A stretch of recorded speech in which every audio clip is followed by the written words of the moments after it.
Olá, meus alunos, tudo bem com vocês? Espero que vocês tenham feito aí aquela lista de 20 questões sobre os últimos assuntos que a gente já viu por aqui, tá? Então hoje a gente vai comentar essas questões e fazer uma pequena revisão também, né? O que vai ser bem bacana aí para a gente relembrar alguns pontos, alguns conceitos. Então vamos lá para a primeira questão. A primeira questão ela fala da AIDS, tá? Vamos ser bem objetivos, considerando que vocês já leram o enunciado. Então ela fala da AIDS. A AIDS, que quer dizer Síndrome da Imunodeficiência Adquirida. E é uma doença, como o nome já diz, que vai afligir o nosso sistema imunológico. Tá? Então tem aqui uma sequência de afirmativas para a gente julgar, né? Então, primeiro, a doença é causada por vírus, correto? Tá? A AIDS é uma doença causada por vírus, inclusive é um retrovírus. É um vírus que ele tem RNA como forma de reprodução. Tá? Ele utiliza o RNA para se reproduzir, não o DNA. Só para a gente ver aqui um pouquinho, ó, esse aqui é o vírus da AIDS, que é o HIV, vírus da imunodeficiência humana. Então aqui dentro tem uma fita de RNA, que é envolvido aqui por um capsídeo, tem enzimas virais, e uma dessas enzimas é a transcriptase reversa, que a gente vai ver numa questão mais na frente. Tá? E aqui 2. A doença provoca diminuição na produção das hemácias. Não, esse vírus ele não vai atingir as hemácias, ele vai atingir aquelas células que a gente viu quando viu o sistema imunológico, os linfócitos. Tá? Então ela vai atingir células do nosso sistema imunológico, por isso que ela é chamada de síndrome da imunodeficiência adquirida. 3. Os sintomas iniciais são característicos, contribuindo para o diagnóstico. Não. Na verdade, os sintomas da AIDS, se você for fazer um exame clínico apenas, ele pode ser confundido com outros tipos de virose, né? Então, ele não é muito claro, ele pode parecer uma gripe, enfim. Então, tem que ter realmente um exame clínico mesmo, um exame laboratorial mesmo, tá? 4. A doença atua sobre o sistema imunológico, diminuindo a resistência do organismo, correto? É o que eu comentei com vocês antes, tá? Ele atinge o sistema imunológico. Então, as únicas que estão corretas é a 1 e a 4, tá? Letra D. Então, vamos lá para a próxima questão.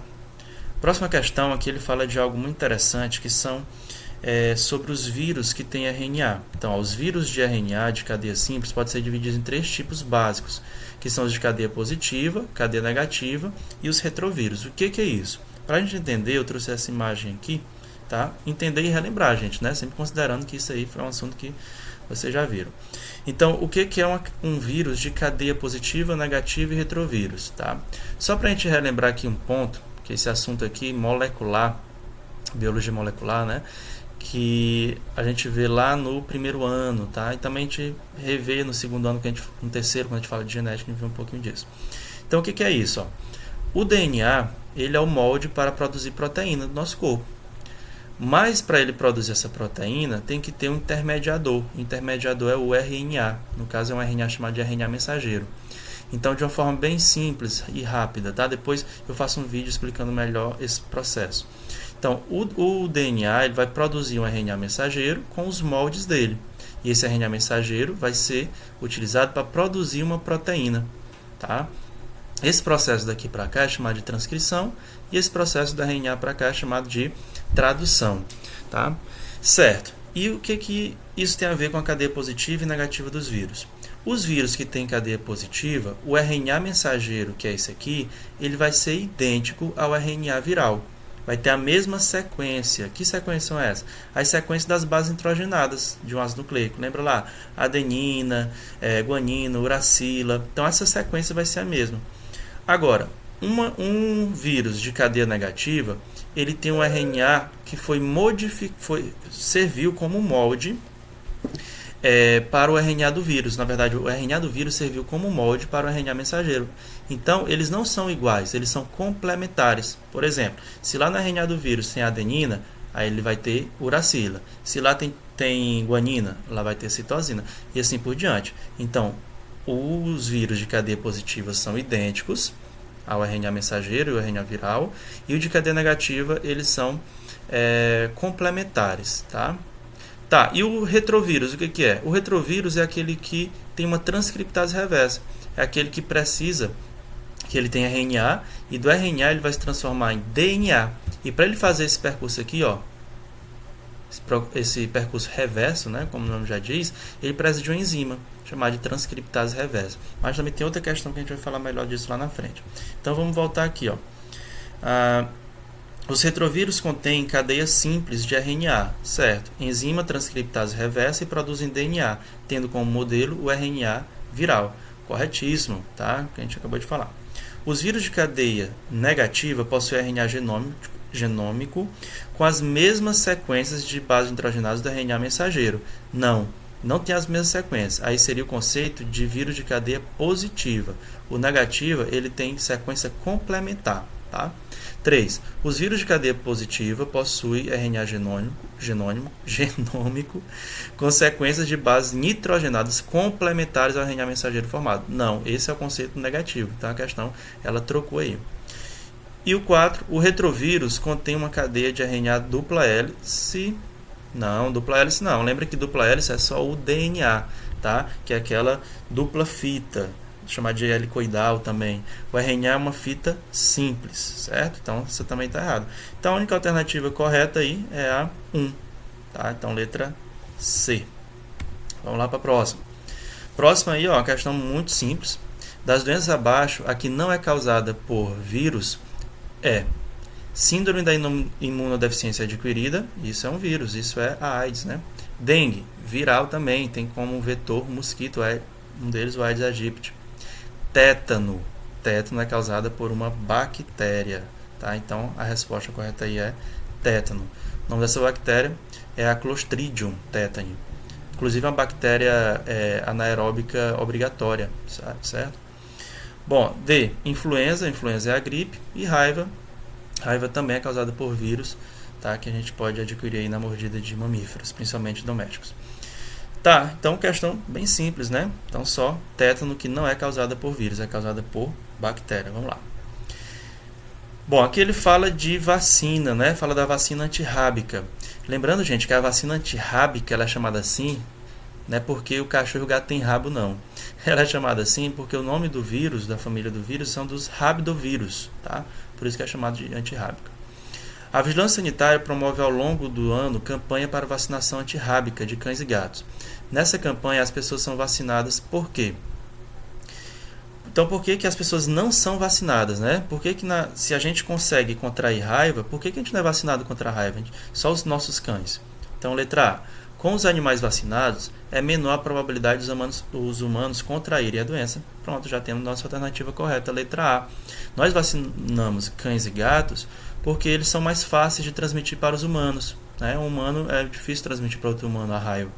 Pode acontecer, claro, né? Mas tem que ter a mordida, né? Então é mais difícil. Até porque também a pessoa, quando está com raiva, com essa doença que é chamada também de hidrofobia, ela fica altamente debilitada, tá? Então é até difícil de ocorrer a transmissão. Letra B. A raiva só ocorre em humanos quando contraída através de mordida de morcegos. Não, morcegos também transmitem, tá? Mas ela é transmitida pela mordida de qualquer mamífero. Claro que tem os mamíferos que são mais suscetíveis a passar esse vírus, como cães, gatos, morcegos, macacos, né? Por isso que é proibido criar macaco, além de outros motivos, né? C. Ainda não existe uma vacina específica para humanos. Existe sim. Inclusive, gente, a gente toma vacina para raiva. Só que essa vacina é como se fosse uma exceção. Lembra que quando a gente falou vacina, eu falei que as vacinas elas servem como prevenção?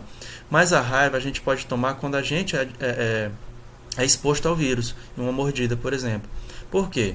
Porque geralmente o vírus ele fica na musculatura, né? E daí, até ele chegar à corrente sanguínea, é o tempo que aquela vacina ela fez efeito. Nós produzimos anticorpos, né? Que o objetivo da vacina é esse, lembra lá? Então, ela tem uma vacina para o ser humano sim, mas não serve como uma prevenção, assim como a vacina dos animais domésticos. A raiva é uma doença exclusiva de cães e gatos? Não, qualquer mamífero, como eu disse. Já foram imunizados com vacina tríplice, tomada quando criança? Não, a tríplice ela não é para raiva. A tríplice é para outros tipos de vírus, que inclusive a gente vai comentar melhor numa questão lá na frente. Olha aí essa questão da Univasf. Da tabela abaixo constam distintas doenças virais, né, juntamente com alguns de seus mecanismos de transmissão e prevenção. Ele quer a incorreta, aqui está falando da transmissão e prevenção incorreta. Então vamos comentar aí cada uma, né? Hepatite A, lembrando que a hepatite, ela tem a hepatite A, B, A, C, A, D, A, E, tem vários tipos de hepatite, tá? Eu trouxe até um quadro aqui, que já eu comento com vocês os tipos de hepatite. Até apareceu já aqui a resposta. Então, hepatite A, transmissão, água ou alimentos contaminados pelo vírus, correto. Tá? Então, a hepatite A ela é um tipo de hepatite que pode ser transmitida pela água. Logo, a sua prevenção é saneamento básico, tem vacina contra a hepatite A, tá? Lavar bem também alimentos, enfim, todo tipo de prevenção que está relacionada com qualidade de água, né? Higiene na hora de se alimentar também, né? Como lavar as mãos, está relacionada à prevenção da hepatite. Bom, a próxima aí, rubéola, sarampo e toxoplasmose. Já tem um erro, né? Toxoplasmose ela não é causada por um vírus. A toxoplasmose ela é causada por um protozoário, que é o Toxoplasma gondii. E ele está muito associado a animais, como o gato, né? Ele fica na fezes de gatos, ou pode estar em alimentos contaminados também, tá? Então, rubéola é viral, sarampo é viral, mas toxoplasmose não é viral, então aí já tem a alternativa letra B, que é a que está errada, tá? Hepatite B, vamos ver as outras, né? Hepatite B, transfusão de sangue, contato sexual, materiais contaminados, correto, né?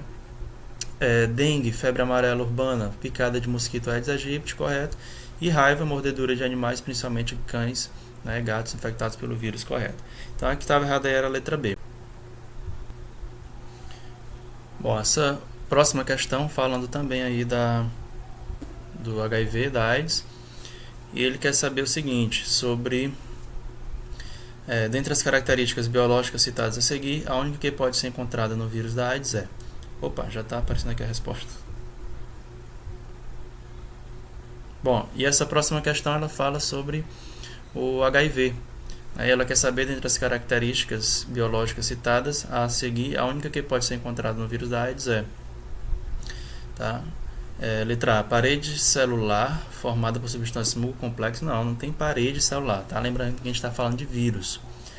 DNA de fita simples. Não, ela tem RNA. C, pequenos anéis de DNA. Não, lembra que o vírus da AIDS ele é um retrovírus, ele tem RNA.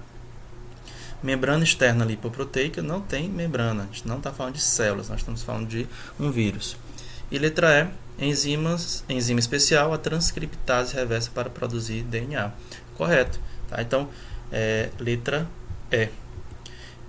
E esse esqueminha aqui, gente, só para a gente relembrar mais uma vez. Existe vírus com DNA e existe vírus com RNA. Os que têm DNA vão fazer esse processo de forma normal, igual as nossas células, né? Só que eles fazem nas células dos seus hospedeiros. O DNA sofre transcrição em forma RNA mensageiro, que sofre tradução de forma proteína. Já se o ácido nucleico é de RNA, pode acontecer duas coisas. Ou o RNA produz um outro RNA mensageiro, e esse RNA vai produzir proteína, aqui na tradução, né? Lembrando, se for idêntico, é uma cadeia positiva, se for complementar, uma cadeia negativa. E ainda pode acontecer do vírus, né, como o vírus da AIDS, ter o RNA, e esse RNA, por transcriptase reversa, se transformar em DNA, e aí o DNA em RNA mensageiro e síntese proteica. Tá? Então, tem essas possibilidades aí na síntese proteica dos vírus. Próxima questão. Próxima questão fala aí de vacina. Com base no aspecto imunológico, é correto afirmar que a vacina produzida pelo Instituto Butantan contém. Então, primeiro ele fala que o Instituto Butantan ele está em fase final dos testes de vacina contra a dengue, lembrando que isso aqui é 2016, tá? A qual imunizará as pessoas com uma só aplicação para 4 sorotipos virais existentes. Tá? Então, existe como se tivesse 4 tipos de variações do vírus. E aí, com base nesse aspecto imunológico, é correto afirmar que a vacina produzida pelo Instituto Butantan contém. Lembrando que o que tem na vacina? Vacina tem partes do micro-organismo atenuado, que vão estimular a produção de anticorpos específicos. Então, se ele está falando de 4 soros tipos virais, né, diferentes, então são 4 antígenos. E esses 4 antígenos eles vão estimular a produção de 4 tipos de anticorpos. Tá? Então, aí é a letra A. Aqui ele fala um tipo de antígeno. Não, são 4 tipos de antígeno. 4 tipos de anticorpos, não, na vacina não tem anticorpos, o que tem anticorpos é no soro terapêutico, no soro, né? Um tipo de anticorpo que estimula a produção também, não é anticorpo que vai ter na vacina. 4 tipos de antígeno, correto, que estimula a produção de um tipo de anticorpo, não é um tipo de anticorpo, são 4 tipos de anticorpo. Lembrando que os anticorpos eles são específicos para o antígeno. Um tipo de antígeno só vai estimular um tipo de anticorpo, tá? Aqui, ó, só para a gente relembrar, tá aqui a vacina com os antígenos, né? Aqui mortos ou atenuados, como por exemplo uma bactéria morta, enfim. E aí vai estimular a produção de anticorpos específicos para esse tipo de antígeno aqui. Tá? E aí quando a pessoa entrar em contato com ele de forma natural, lá na frente, esses anticorpos aqui ó, já estão formados e vão conseguir reconhecer esse antígeno. Próxima questão. Os monócitos desenvolvem-se a partir da medula óssea, né? A gente viu na nossa aula lá sobre o sistema imunológico. Depois circulam da corrente sanguínea e deslocam-se para o tecido, onde diferenciam em... Gente, lembra lá, ó, tá aqui os monócitos, eles surgem aqui das células mieloides, da medula óssea vermelha. E aí eles estão nessa região aqui, eles estão no sangue. Quando eles passam para o tecido, um processo chamado de diapedese, lembram lá? Eles se transformam principalmente em macrófago, tá? Então ele é monócito no sangue, mas quando ele passa da corrente sanguínea, do vaso sanguíneo, processo chamado de diapedese, ele se transforma principalmente em macrófago. E os macrófagos eles fazem lá a fagocitose nos antígenos, tá? E apresentam lá para os linfócitos. Então, a resposta aí era a letra D. Letra D. Próxima. Vacina é uma preparação biológica que fornece imunidade ativa a um indivíduo contra uma ou mais doença. A vacina tríplice, olha aí a tríplice, né, que a gente comentou anteriormente, contém em sua composição vírus vivos atenuados para proteger os indivíduos contra as seguintes doenças. Então, a tríplice, gente, de forma bem rápida aqui, ela previne contra cachumba, rubéola e sarampo. Tá? Então, é uma vacina que se toma lá nos primeiros meses, na verdade até o 12º mês, né, 1 ano de idade, se toma a tríplice viral, certo? Inclusive, o sarampo, por exemplo, ele foi praticamente erradicado no Brasil, mas, felizmente, há uns anos, né, ele voltou, inclusive houve morte, né, no Brasil com sarampo. Felizmente, né, ainda tem muita gente que resiste à questão da vacina. Bom, próxima questão.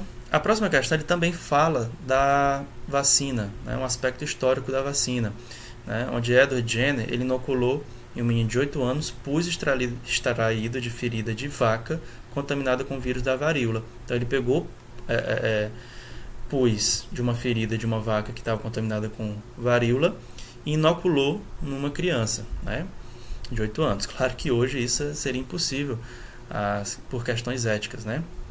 Mas ele fez isso e aí viu que o menino ele apresentou um quadro de febre, né, mas não morreu, ele adoeceu. E aí depois, lá na frente, quando inoculou de novo, ele já não apresentou a doença. E ele, considerando a questão, né, que é o quê? Considerando o resultado do experimento, qual a contribuição desse médico para a saúde humana? Então, o que foi que aconteceu no corpo do menino quando ele encontrou em contato com a pus? Ele produziu anticorpos específicos. E isso está relacionado a que processo? Ao processo que a gente conhece como vacinação. E a vacinação faz o quê? Prevenção de diversas doenças infecto-contagiosas em todo mundo. Bom, e essa questão fala também do sistema imunológico do processo alérgico. Aí de grãos de soja transgênicos que causam alergia. E ele pergunta o seguinte: considerando-se informações do texto, os grãos transgênicos que podem causar alergias aos indivíduos que irão consumi-los são aqueles que apresentam em sua composição proteínas, letra A, que podem ser reconhecidas como antigênicas pelo sistema imunológico desses consumidores. Correto, tá? Então já é a letra A. O processo alérgico, gente, é quando o nosso corpo ele faz aquelas reações, essas reações aqui, que a gente viu. Aqui é um processo inflamatório, mas é muito parecido, tá? Então, o que acontece? Aqui está entrando, por exemplo, bactérias, né, mas digamos que seja aí a proteína da soja transgênica. E aí essas células, que são os mastócitos, elas vão começar a produzir uma substância chamada de histamina. Essa histamina ela vai causar a vasodilatação dos vasos sanguíneos, a vasodilatação disso aqui. E essa vasodilatação ela vai fazer com que células que estavam aqui no sangue, como por exemplo os monócitos, né, que a gente viu naquela questão anterior, eles saiam por um processo chamado de apedese, se transformam em macrófago, né, e aí vai fagocitar essa estrutura. Só que esse processo ele causa edema, né, porque quando a vasodilatação aqui do vaso, a saída de água também, edema e inchaço. Por isso os processos alérgicos eles causam inchaço, né, nos lábios, no olho, né, nessa parte das pálpebras, pode causar também na glote, que pode ser até fatal, enfim. Tá? Então tudo isso por conta da liberação de histamina dos mastócitos. Inclusive tem muito antialérgico, né, que é chamado de antihistamínico, tá? Para evitar tudo isso. Próxima questão aí. A próxima questão fala de vacina e de antibiótico. Ele fala: a procurar um posto de saúde, um viajante deveria ser orientado por um médico a tomar preventivamente ou com medida de tratamento. Então ele fala: a vacina, o soro e o antibiótico submetem os organismos a processos biológicos diferentes. Pessoas que viajam a regiões que ocorrem altas incidências de febre amarela, de picada de cobras peçonhentas e de leptospirose e queiram evitar ou tratar problemas de saúde relacionados a essa ocorrência, deve seguir determinadas orientações. Que hoje eu estou ruim de leitura, viu? Então ele fala aqui, letra A, antibiótico contra vírus da febre amarela, já está errado. Gente, antibiótico só é contra bactéria. Não existe tratamento viral com antibiótico, tá? Então falou antibiótico, falou em bactéria. B, vacina contra vírus da febre amarela, pode ser. Soro antiofídico, caso seja picado por uma cobra, ok. E antibiótico, caso entre em contato com a Leptospira sp, que é o causador da leptospirose. Tá? Então, letra B parece a mais correta aí. Próxima questão. Aqui, gente, eu trouxe esse gráfico só para a gente ver a diferença entre o soro, que tem anticorpo, né, e a vacina, que vai estimular anticorpo. Então, aqui o gráfico A, ele mostra o soro. Quando eu tomo o soro, por exemplo, um soro antiofídico, né, contra a toxina de serpente, o meu nível de anticorpo cresce bastante aqui, em pouco tempo ele cresce bastante. E esse tempo de crescimento é o suficiente para eliminar aquela toxina que eu entrei em contato. Só que depois, com o tempo, o que acontece? O soro os anticorpos vão diminuindo. Até porque os anticorpos que foram inoculados no meu corpo não são meus. Então eles não vão continuar no meu corpo, eles vão diminuindo. Já a vacina, quando eu entro em contato com a vacina, está lá embaixo o meu nível de anticorpo. Tomei uma vacina para febre amarela, por exemplo, aí vai aumentando essas taxas de anticorpos durante minha vida, né? E eu depois entro aqui no equilíbrio. Eu vou ter esses anticorpos aí para o resto da minha vida. Tá? Então esses são os gráficos de diferença entre vacina e soro. Próxima questão, aí já entra em metabolismo energético, fotossíntese, tá? Então, vocês leram aí esse textão com calma, questão aí do Enem. Bom, a informação sobre a obtenção e transformação de recursos naturais por meio de processos vitais de fotossíntese e respiração descritas no texto permite concluir que o CO2 e a água são moléculas de alto teor energético? Na verdade, não, tá? O CO2 e a água eles não têm um teor energético. O que vai ter muita energia é o carboidrato. Os carboidratos convertem energia solar em energia química? Não, o que vai fazer isso é aquela molécula chamada de clorofila, tá? Então é ela que vai fazer essa conversão. A vida na Terra depende, em última análise, da energia proveniente do Sol, corretíssimo, tá? Então a energia proveniente do Sol é fundamental porque com ela as plantas vão conseguir produzir o carboidrato, tá? Que serve de alimento tanto para elas quanto para os outros organismos de uma cadeia alimentar. Por isso que elas são a base, elas são chamadas de produtoras. O processo respiratório é responsável pela retirada de carbono da atmosfera? Não, a respiração tira oxigênio e libera carbono. Tá? O processo respiratório é responsável pelo fornecimento de carbono na atmosfera. Quem tira carbono da atmosfera é a fotossíntese. Então aí, é a letra C, né? Esqueci de ler a última aqui. A produção de biomassa de combustível fóssil por si é responsável pelo aumento de CO2 atmosférico. A produção de biomassa e combustível fóssil por si é responsável pelo aumento de CO2. Não, a respiração também é responsável, né? E a queima da matéria orgânica, né? Como queima de florestas, enfim. Próximo. A fotossíntese é um processo físico-químico realizado nos organismos clorofilados. Nos vegetais é dividido em duas fases complementares, uma responsável pela síntese de ATP e pela redução do NADP, e a outra fixação de carbono. Para que a etapa produtora de ATP e NADPH ocorra, são essenciais. Primeiro a gente tem que saber que etapa é essa. Lembra lá, vamos lembrar, qual a etapa que vai produzir ATP e NADPH? Essa imagem lembra alguma coisa para vocês? Ó. Então, essa etapa aqui, fotoquímica, ela que vai produzir o ATP, processo chamado de fotofosforilação, e produzir o NADPH2, né? Esse hidrogênio veio da água e esse ATP, a energia que está contida nele, lembra que ATP guarda energia, não é isso? Ele está vindo da luz do sol, certo? É o processo chamado de fotofosforilação, como eu disse. Isso ocorre na etapa química.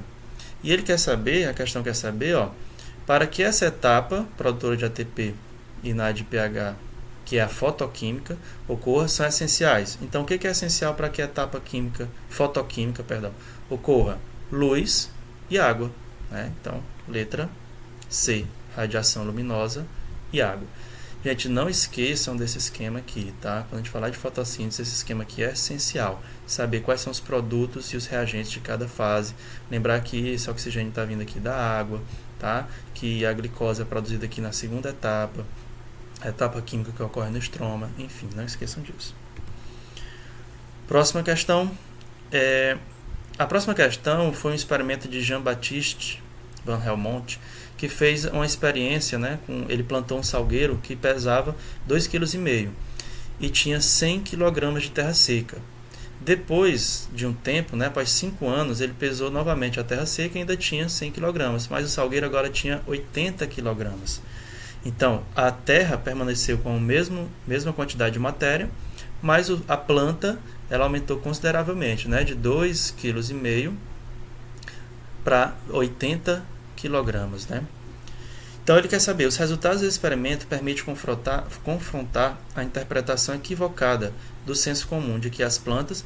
Então, olha o que a questão quer saber. Ele não quer saber o que acontece, ele quer saber o que o senso comum acha, né? E esse experimento ele vai contestar isso. Então, o que o senso comum acha?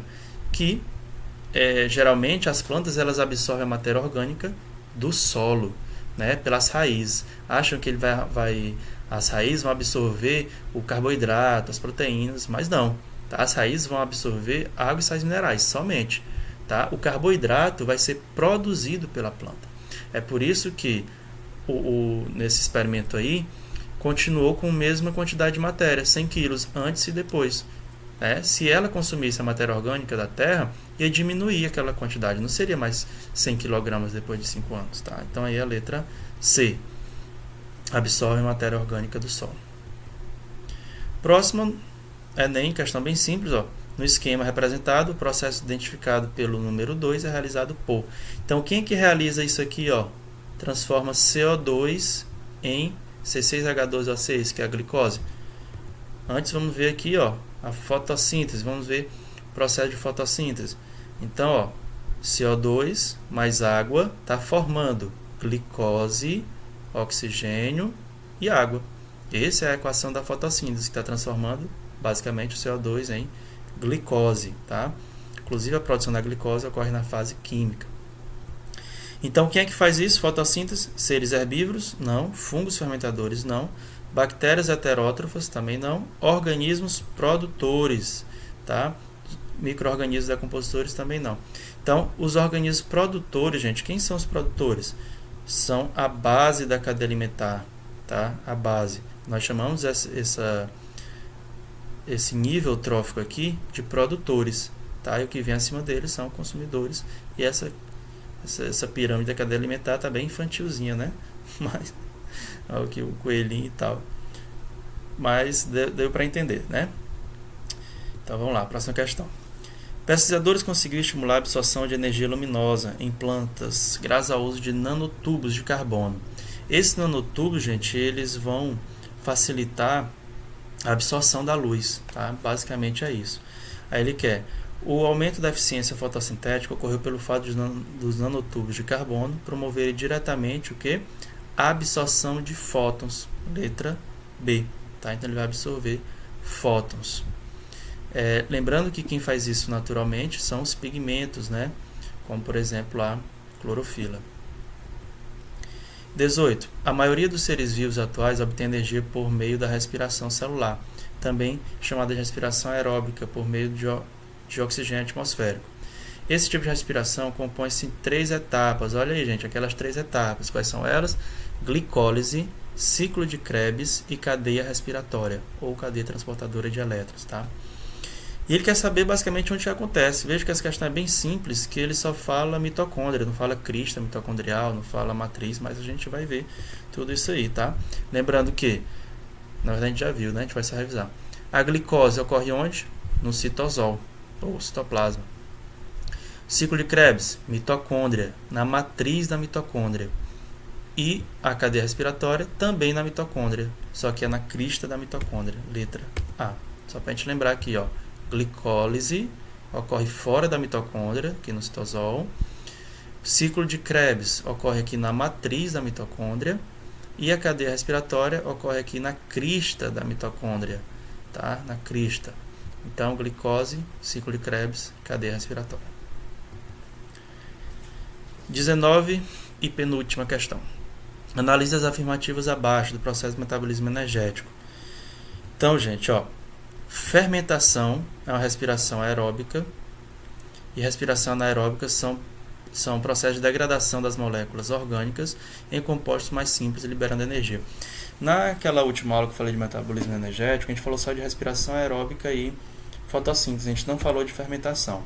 Mas fermentação, gente, ó, trouxe aqui só para a gente ver rapidinho. De uma forma bem simples, fermentação ocorre a glicólise. Tá aqui a glicólise, ó, igual a respiração aeróbica. Só que o piruvato, aqui ó, o ácido pirúvico, ao invés de entrar na mitocôndria, ele vai se transformar em outros compostos. Esses compostos podem ser vários, como por exemplo eu trouxe aqui ácido lático ou o etanol. No ácido lático, aqui ele ganha hidrogênios e se transforma, o piruvato, né, ganha hidrogênios e se transforma nesse ácido lático. E aí com isso há a produção de energia. Esse processo ocorre quando há falta, ausência, deficiência de oxigênio. Nós fazemos isso, nossas células musculares elas podem fazer fermentação e produzir ácido lático. Quando a gente está na atividade, né, nossas células da musculatura esquelética, elas não podem parar aquela atividade, mas faltou oxigênio. Então o que é que elas vão fazer? É uma alternativa emergencial. Elas vão transformar o ácido pirúvico ou piruvato em ácido lático para produzir energia. Qual a desvantagem? É pouca energia. Claro que se esse ácido pirúvico entrar na mitocôndria, passar pelo ciclo de Krebs, cadeia respiratória, vai produzir mais energia. Só que vai demorar. Então, a vantagem da fermentação na produção do ácido lático aqui é a rapidez. Produz pouca energia, mas é rápida, porque está precisando de energia de forma emergencial. Tá? E o etanol também, a partir do ácido pirúvico ou piruvato, pode produzir o etanol. Tá? Muitos organismos fazem isso, inclusive esse processo está relacionado lá com a produção do álcool. Então vamos continuando aqui. Ó. Todos os processos de obtenção de energia ocorrem na presença do oxigênio. Não, a gente acabou de ver um que não precisa do oxigênio para acontecer. A energia liberada dos processos do metabolismo energético é armazenada na forma de ATP. Certo? A gente armazena principalmente na forma de ATP. Lembra lá, né? Adenosina trifosfato. No processo de fermentação, não existe uma cadeia de aceptores de hidrogênio, que está presente na respiração aeróbica e anaeróbica. Na verdade, né? Não existe esse aceptor de hidrogênio. Lembra que o aceptor de hidrogênio na respiração aeróbica é o oxigênio, né? Que se junta com ele lá no final para formar água. Correto. Na respiração aeróbica, o último aceptor de hidrogênio é o oxigênio, enquanto na respiração anaeróbica é uma outra substância inorgânica. Correto. Tá? A diferença da respiração aeróbica para a anaeróbica é justamente essa. Quem chega lá no final da aeróbica é oxigênio, e da anaeróbica é outro composto inorgânico. Na fermentação, a energia liberada nas reações de degradação é armazenado em 38 ATPs. Não, fermentação não há 38 ATPs. 38 ATPs é na respiração aeróbica, que ocorre lá na cadeia respiratória, tá? Então é o processo mais energético da respiração aeróbica, é a cadeia respiratória. Então a resposta aí é a letra A, apenas A1, A3, A4, A4 e A5 estão corretas, tá?